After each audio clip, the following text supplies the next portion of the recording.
Hello friend, welcome to ये state tutorial YouTube channel. Friends, हम लोग ज्योग्राफी का आज 5वां प्रैक्टिस सेट देखेंगे जो आपके पेट एग्जाम के लिए काफ़ी महत्वपूर्ण है। और इसके पहले का सभी प्रैक्टिस सेट आप लोग प्लेलिस्ट में देख सकते हैं जो आपके एग्जाम के दृष्टि से तैयार किया गया है। और प्लेलिस्ट में हिस्ट्री और इंडियन नेशनल मूवमेंट के सभी वीडियो मिल जाएंगे, तो वहाँ जा करके आप लोग देख सकते हैं। अगर वीडियो अच्छा लगेगा तो चैनल को सब्सक्राइब कर लीजिएगा, लाइक कीजिएगा, दोस्तों में शेयर भी कर दीजिएगा, बेल आइकन पर प्रेस कर लीजिएगा ताकि आने वाली वीडियो का नोटिफिकेशन सबसे पहले आप सभी को मिल सके। तो चलिए क्वेश्चन को शुरू करते हैं और आज का पहला प्रश्न देखते हैं।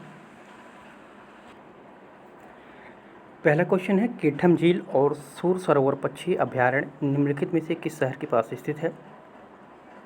तो सही उत्तर हो जाएगा आपका option number D, Uttar Pradesh के आगरा में। ठीक है, कीठम झील जो है आगरा में सिकंदराबाद से 12 किलोमीटर दूरी पर स्थित है और इसी के समीप सूर सरोवर पक्षी विहार स्थित है। इस पक्षी विहार में स्थानीय व प्रवासी पक्षियों की कम से कम 100 से ज़्यादा प्रजातियां पाई जाती हैं। ठीक है, और उत्तर प्रदेश वन विभाग ने जो है 27 मार्च 1991 को इस पूरे क्षेत्र को राष्ट्रीय पक्षी अभयारण्य बना दिया था। ठीक है, तो यहाँ पे डी ऑप्शन आपका करेक्ट हो जाएगा। अगला क्वेश्चन है, इखलास खान का रोजा यानी मकबरा उत्तर प्रदेश के निम्नलिखित किस जिले में स्थित है? तो ये स्थित है बदायूं में। डी ऑप्शन आपका करेक्ट हो जाएगा। जिस तरह शाहजहां ने अपनी बेगम मुमताज़ महल की याद में जो है आगरा का ताजमहल का निर्माण कराया था, उसी तरह अपने शहर में बदायूं में नवाब इखलास खान की बेगम ने जो है अपने शौहर की याद में मकबरे का निर्माण कराया था और इसे जो है इखलास खां के रोजा के नाम से जाना जाता है और ये बदायूं में स्थित है। तो यहाँ पे डी ऑप्शन आपका करेक्ट हो जाएगा। अगला क्वेश्चन है, ट्राफलगर स्क्वायर विश्व के किस शहर में स्थित है? ट्राफलगर स्क्वायर, तो ये स्थित है आपका लंदन में। ठीक है, ट्राफलगर स्क्वायर सेंट्रल लंदन के वेस्टमिंस्टर शहर में एक सार्वजनिक चौक है जिसे पहले चारिंग क्रॉस के नाम से जाना जाता था और इसका नाम फ्रांस और स्पेन के बीच नेपोलियन युद्ध में जो है ब्रिटिश नौसेना की जीत और ट्राफलगर की लड़ाई को याद करता है जो 21 अक्टूबर 1805 को केप ट्राफलगर के तट पर हुई थी। ठीक है, तो ये यहाँ पे आपका बी ऑप्शन करेक्ट हो जाएगा। अगला क्वेश्चन है, आंध्र प्रदेश की विजयवाड़ा शहर किस नदी के किनारे स्थित है? तो विजयवाड़ा जो है ये है कृष्णा नदी के किनारे। ठीक है, आपका डी ऑप्शन करेक्ट हो जाएगा। विजयवाड़ा जो है आंध्र प्रदेश के राज्य का एक शहर है जो कृष्णा नदी के पास स्थित है और इस नदी का उद्गम जो है महाबलेश्वर महाराष्ट्र से है जो पश्चिमी घाट की पहाड़ियों पर स्थित है और इसका प्रवाह जो है 5 राज्यों में है। ठीक है, तो यहाँ पे आपका डी ऑप्शन करेक्ट हो जाएगा। और नागा अर्जुन सागर बांध जो है इसी नदी पर स्थित है। ठीक है, नागा अर्जुन सागर बांध जो है कृष्णा नदी पर ही स्थित है, तो इस पॉइंट को भी याद रखिएगा। डी ऑप्शन आपका इसमें करेक्ट हो जाएगा। अगला क्वेश्चन है, अजरबैजान जो कभी सोवियत संघ का एक हिस्सा था, निम्नलिखित में से कौन सी उसकी राजधानी है? तो अजरबैजान की राजधानी कहाँ पे है? तो ये बाकू है। ठीक है, सी ऑप्शन करेक्ट हो जाएगा। अजरबैजान जो है 1991 के सोवियत संघ से अलग हुआ, इसका राजधानी बाकू है और ये जो है उलान बतौर, ठीक है, ये उलान बतौर जो है मंगोलिया की राजधानी है, इसको भी याद रखिएगा। और यूक्रेन की राजधानी कीव है, यूक्रेन की। ठीक है, तो राजधानी से भी क्वेश्चन पूछे जाते हैं, तो इन सभी महत्वपूर्ण देश हैं जहाँ की राजधानियाँ पूछी जा सकती हैं। और ताशकंद उज्बेकिस्तान की राजधानी है। ठीक है, ताशकंद जो है ये उज्बेकिस्तान की राजधानी है, तो इन चारों को याद रखिएगा। यहाँ पे सी ऑप्शन आपका करेक्ट हो जाएगा। अगला क्वेश्चन है, ग्रीनविच मेन टाइम ग्लोबल पर टाइम जोन की शुरुआत का प्रतीक है और किसी भी देश में समय जीएमटी के आगे या पीछे देश के घंटों की संख्या को मापने का समय है। ग्रीनविच निम्नलिखित में से किस शहर के पास स्थित है? तो ग्रीनविच जो है ये लंदन शहर के पास स्थित है जो इंग्लैंड में है। ठीक है, तो इसको याद रखिएगा। और भारत में देखा जाए तो आसाम को अंतर्राष्ट्रीय मानक समय ग्रीनविच मीन टाइम के नाम से जाना जाता है और इस समय का निर्धारण जो है इंग्लैंड के ग्रीनविच में जो स्थित वेधशाला है उसी से होता है और इस समय को जो है मानक मानकर संसार के विभिन्न देशों में समय क्षेत्र के अनुसार निर्धारण होता है। अगर भारत में देखा जाए तो भारत की मानक समय रेखा जो है वो 22.5 डिग्री पूर्व इलाहाबाद नैनी से होकर के जो है 5 राज्यों से होकर ये गुजरती है, ये भारत की है। ठीक है, तो यहाँ पे ए ऑप्शन आपका सही हो जाएगा। अगला क्वेश्चन है उकाई बांध भारत के निम्नलिखित में से किस राज्य में है? यह उस राज्य का दूसरा सबसे बड़ा बांध है, तो ये गुजरात में स्थित है। ए ऑप्शन आपका सही हो जाएगा। उकाई बांध जो है भारत का प्रमुख नदी घाटी परियोजनाओं में से एक है और इस परियोजना के अंतर्गत उकाई बांध ताप्ती नदी पर गुजरात राज्य के सूरत जिले में बनाया गया है। यहाँ जो है 74x4 यानी 300 मेगावाट की विद्युत इकाई भी लगाई गई है। ठीक है, और निजाम सागर बांध है ये, ठीक है, उसको भी याद रखिएगा। निजाम सागर बांध जो है तेलंगाना के मंजरी नदी पर, ठीक है, ये स्थित है और हीराकुंड बांध उड़ीसा के महानदी पर स्थित है। तो इन तीनों बांधों को याद रखिएगा और उकाई बांध पूछा है तो ये ऑप्शन नंबर ए आपका सही हो जाएगा। अगला क्वेश्चन है निम्नलिखित में से क्या 10 डिग्री चैनल से अलग किए गए हैं? 10 डिग्री चैनल से कौन सा अलग होता है? तो छोटा अंडमान और निकोबार द्वीप समूह। ठीक है, तो यहाँ पे बी ऑप्शन आपका सही हो जाएगा।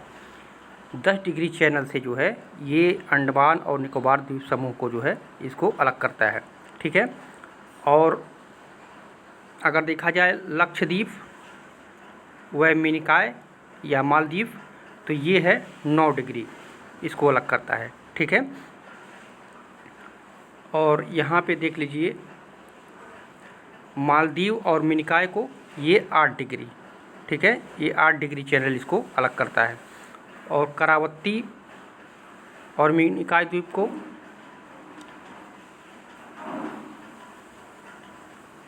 ये नहीं है, ये तीनों आप लोग याद रखिएगा, 8 डिग्री, 9 डिग्री और 10 डिग्री। ठीक है, तो यहाँ पे बी ऑप्शन आपका करेक्ट हो जाएगा।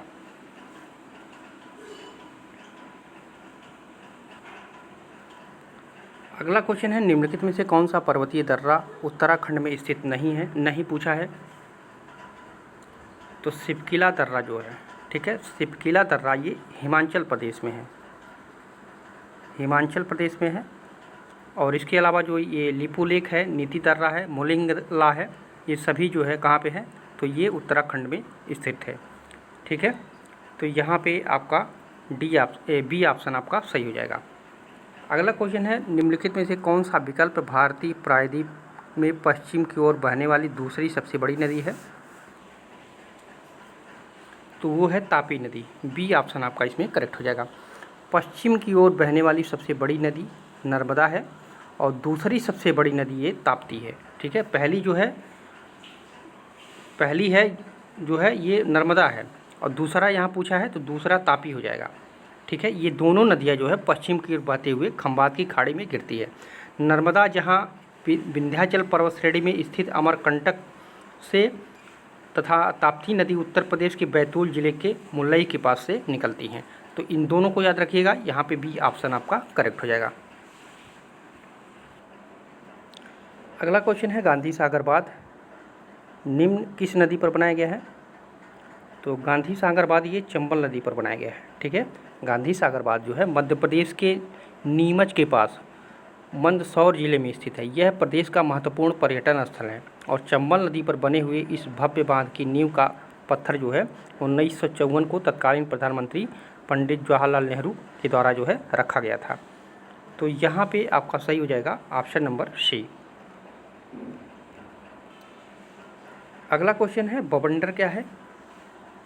तो बवंडर जो है ये कीपदार बादलों के साथ जोरदार घूमती हुई हवा है। ठीक है, आप लोग देखे होंगे कभी कभी दोपहर के समय में ऐसे घूमते हुए मतलब धूल मिट्टी को ऊपर उठाता है। ठीक है, तो वो कीपदार बादलों के साथ जोरदार घूमती हुई हवा को क्या कहते हैं? बवंडर कहते हैं। तो यहाँ पे ए ऑप्शन आपका सही हो जाएगा। अगला क्वेश्चन है भूक्षरण में कौन से कारक योगदान देते हैं?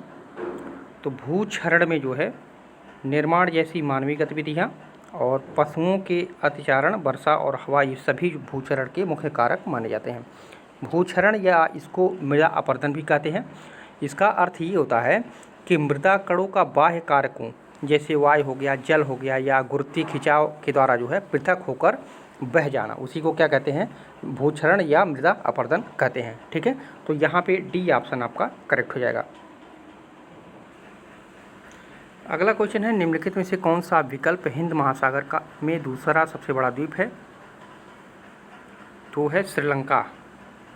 ठीक है, हिंद महासागर में स्थित मुख्य द्वीप मेडागास्कर है। मुख्य द्वीप मेडागास्कर है और जो विश्व का चौथा सबसे बड़ा द्वीप माना जाता है मेडागास्कर को, और दूसरा सबसे बड़ा द्वीप जो है वो श्रीलंका है। ठीक है, हिंद महासागर की बात कर रहे हैं, और विश्व में अगर देखा जाए तो मेडागास्कर का जो है ये चौथा स्थान है। ठीक है, तो यहाँ पे हिंद महासागर का दूसरा पूछा है तो हिंद महासागर का दूसरा श्रीलंका हो जाएगा, अगर पहला पूछता तो मेडागास्कर हो जाता है। ठीक है, तो दोनों पॉइंट को याद रखिएगा, बी ऑप्शन करेक्ट हो जाएगा। अगला क्वेश्चन है, यहाँ पे खाली जगह है, किस मौसम के दौरान रबी फसल की खेती की जाती है? तो वो रबी की फसल की खेती जो है वो सर्दी में होता है।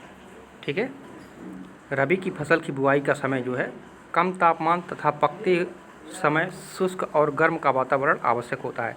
ये फसल सामान्यतः जो है अक्टूबर और नवंबर में बोई जाती है, जैसे गेहूं हो गया, जौ हो गया, चना हो गया, मटर हो गया, सरसों हो गया, मसूर हो गया, ये सभी जो है रबी की फसल में आते हैं।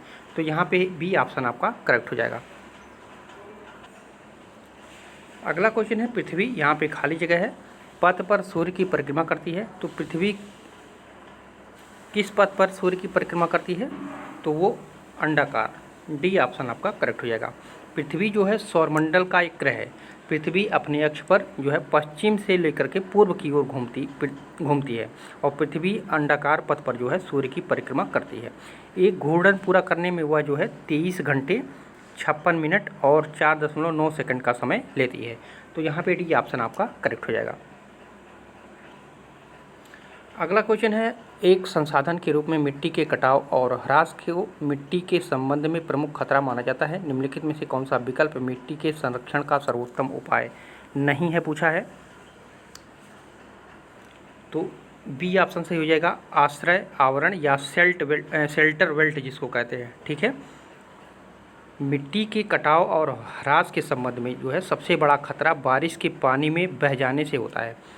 इससे जो है भूमि की उर्वरता शक्ति का जो है ह्रास हो जाता है। इसे मृदा अपरदन कहा जाता है। ठीक है, या इसको जो है आश्रय आवरण शेल्टर बाट इसका सर्वोत्तम उपाय नहीं माना जाता है, और इसको रोकने के लिए घास पात से ढकना, बारिश के पानी में बह जाना और समोच्च जुताई, ये सभी उसके विकल्प माने जाते हैं। तो यहाँ पे नहीं पूछा है तो बी ऑप्शन करेक्ट हो जाएगा। अगला क्वेश्चन है, वास्को डी गामा एक पुर्तगाली अन्वेषक ने किस वर्ष में भारत के समुद्री मार्ग की खोज की थी? तो खोज किया था 1498 में, सी ऑप्शन आपका करेक्ट हो जाएगा। ठीक है, वास्को डी गामा पहला पुर्तगाली यात्री था जो केप ऑफ गुड होप होकर के जो है भारत के काली कट जो केरल में स्थित है वहाँ पे जो है 1498 ईस्वी में पहुँचा था, और उस समय वहाँ के राजा जो है जमोरिन ने उनका स्वागत किया था। इस प्रकार उसने समुद्री मार्ग की खोज की थी। तो यहाँ पे सी ऑप्शन आपका करेक्ट हो जाएगा। अगला क्वेश्चन है, बागान द्वारा प्राप्त पेय फसल निम्नलिखित में से कौन सी है? तो बागान द्वारा पेय फसल आप लोग जानते होंगे चाय है। ठीक है, पेय फसल चाय एक महत्वपूर्ण पेय पदार्थ है और संसार के अधिक लोग इसे पसंद करते हैं। चाय मुलायम एवं नई पत्ती बंद वनस्पति आदि कली से तैयार की जाती है। तो यहाँ पे सी ऑप्शन आपका करेक्ट हो जाएगा।